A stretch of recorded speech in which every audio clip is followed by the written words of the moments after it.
The narrative of gymnastics when I was growing up was always, oh, it's a girl's sport. Oh, who does that? Like, it's a dying sport. It made me kind of sad seeing all the hard work the guys would put in over the years for all these programs to be dropping. Last year, 2 years ago, we saw multiple teams get cut. It was definitely devastating to see that, these boys had so much potential and their program just got cut. For decades, men's gymnastics has been slowly dying. There hasn't been a new collegiate team in 60 years. Until now.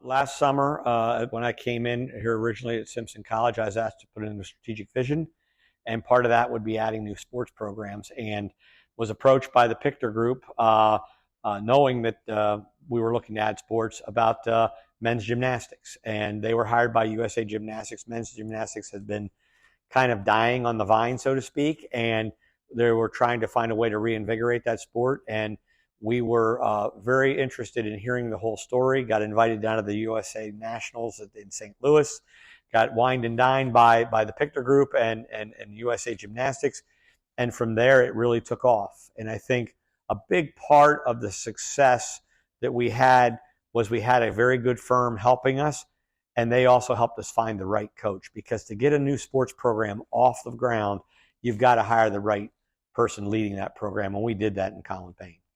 The Navy's former men's gymnastics assistant coach was perfect for the job and eager to make a difference in a sport. Someone for me who has coached at all levels from, preschool kids through to high school, and had, like I said, national team members and coached college athletes. I watched it over and over again. I had tons of athletes that were good athletes, had put the work in, the time in, but once they got past high school, the opportunities weren't there. So, to be able to help grow it and create more opportunities for those athletes, that's a huge honor. Even though he was fully on board, Colin still needed to convince enough gymnasts to take a chance on Simpson and what they were building. He needed to start recruiting. Yeah, the big thing there, everybody said, hey, how are you going to recruit without there's no history, there's no legacy, there's no traditions. And, I told them, hey, there's a history, there's a legacy here, and these guys are going to create it. I'm not just looking for athletes to fill up a roster, but I'm looking for partners to help me build something special here. That's a big sell to a young person thinking, you know what, I got a chance to be the first school's record holder. I got a chance to set the tone for the rest and really identify and set the culture for how that program is going to move forward. When I was first recruited, I was definitely a little nervous, but I was also, very excited to be a part of something new and creating this legacy and opportunity for future gymnasts. Growing up, it's always kind of everyone who takes it seriously, it's their dream to go to college. So it was really cool to be kind of on the forefront and making history, creating something new that's hopefully going to outlive us and hopefully generations in the future. It wasn't just about making history or building a legacy. It was a chance to work with a coach like Colin that sealed the deal for these gymnasts. Some of the factors into committing with the team is definitely Colin's involvement with me.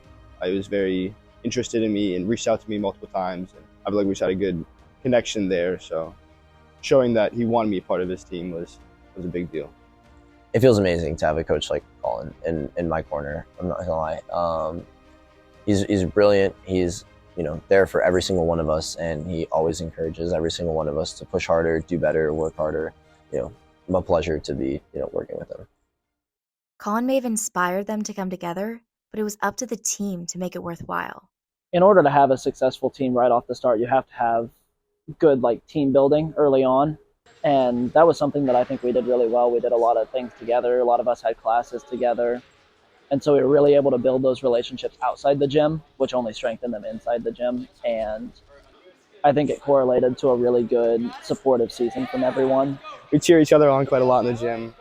It's a great environment. At meets, we're constantly cheering and hyping each other up, and we give each other little pep talks. Yeah, even in practice, we have a really good energy. We have guys cheering each other on, and it's even more so in the competitions. But you can just kind of step up to whatever event you're competing and be like, I've got my team behind me. I've got the event in front of me. I've got everything I need around me to do what I know how to do. And so if you're struggling that day, you can use the energy of your team to kind of pick you back up, get you where you need to be. And if you're doing good that day, then it just pushes it even further. It's kind of like indescribable when you do like a good routine and like the whole team is like cheering for you. Like that feeling is just like it tops anything else. Growing up, I really didn't have much of a team, and that's all I really wanted was when I got to college, having that team experience and really becoming close with these guys over the past season and being able to call them my brothers and being that close with them. It's just been great. You know, even though we do come from different, like backgrounds and all that stuff, we can all agree that we're under like the same goal, which is, like the goal of like making the team as good as they possibly can be and making the team go as far as the team can possibly go. We've got 3 guys from Ohio, a guy from Massachusetts, a couple of guys from California. We've got people who came all over the country to the middle of Iowa to kind of chase this dream of starting something new, doing college gymnastics. Like most things, this dream didn't come without challenges.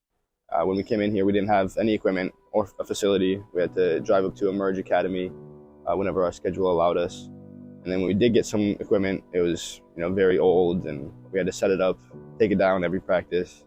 So it wasn't until like January or so where we started actually getting some good equipment that we could train on. Like we had to work like very hard every single day to set up the equipment and take it down. When we first got the gym, we had to work very hard with what we had, and we had to work very hard once we had everything because we were behind. But we got to push through it, work through it, and show that our hard work is better than the situational circumstance. It's just one of those things that you got to deal with, but I think it's also one of the reasons we're as close as we are as a team. It's not ideal, but definitely builds character for us. We talk about embracing adversity is the big thing we talk about, and that's we've got more adversity than any other team out there right now, and the guys have embraced it, and they're learning from it, and they're ready to get stronger on the other side of it. So Despite the adversity, they continued to get better every single day, and it showed. To see their scores continue to go up through the year, all the way through the conference, the ECAC championships, and then to have 3 young men qualify for the NCAA Nationals. And also we had 3 alternates that also went along. That's almost half your roster. And that, for a young roster that we have, is pretty remarkable, and that is a huge success. And I think the real testimony to all of that is the number of athletic directors that have contacted me and called me and saying, how did you do it? What did you have to do? What was your ROI? What was your initial investment? All those things. And that was the hope from day one. That was why I took this position is, can we be the catalyst here for something much bigger, and hopefully bringing in a lot more teams and getting back to where we once were with men's gymnastics and having 50 plus teams across the country.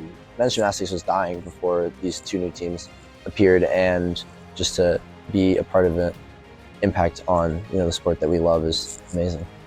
When I was a gymnast being recruited, there were only so many teams, and they're all D1, so it's difficult to get on that team if you're not that good. So knowing that there are other choices that are D3 and smaller schools, it's great. I said and I will say this because I said it to all 4 of our new sports, we won today because we played. We won because we are now a viable program. That is history, and that is success in itself. Everything else we've achieved above and beyond that is icing on the cake. But for us to actually take an idea and a concept and put it into motion, that to me was history. That was the win. That was the success. Everything else was a bonus. And now we have to continue to build on that momentum success because we've established kind of a baseline and a foundation now. So like anything in sports, you can't rest on your laurels. What's next? What's the next step? These guys aren't planning on stopping anytime soon, and they're ready for what's next. The team is starting to look, better and better every single day, always looking better and better. And, it's just part of, claiming the reward of, the hard work that we put in. The bigger institutions that are more well established are definitely above us still. They've been going for quite a while now. We're first year, so we've got lots of work to do. collectively together, we hadn't competed in the NCAA before, so we didn't know exactly how it all worked. We had ideas from talking to former teammates and other guys on other teams, and so we're definitely the underdogs this year and even going into next year. There's always places that you can make improvement. There's always places that you can work harder. There's always places where you can be more efficient or do more. And next year, going into next year, we're going to have all of our equipment on campus and everything. There's not going to be as many difficulties, and we're going to be on track and set to be able to do really well next year. I think we just have to get back in our home gyms this summer, work really hard, and see what we can come back with and put together the best routines we can. And I don't think it's out of the realm of possibility to be competing at a really high level next year.